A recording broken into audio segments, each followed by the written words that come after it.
therapies like CBT, cognitive behavioral therapy, third wave therapies, and integrative approach. Research is shouting from the rooftop. These therapies are not just here to play, but to make a real difference in the lives of people suffering with cancer or the end of life issues. CBT therapies tackles the emotional roller coaster. Third wave therapies brings in the Zen vibes, and integrative approach is tailored just for your need. Dr. Thomas Smith, a renowned palliative care expert, says therapy isn't about just pain relief, it's about boosting the overall quality of life in our patients. And guess what? Studies are also singing the same tune. Less pain and less emotional stress and better quality of life.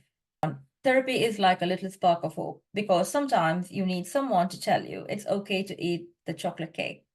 It's not just about managing the symptoms, it's about finding the purpose, joy, and a reason to smile every day.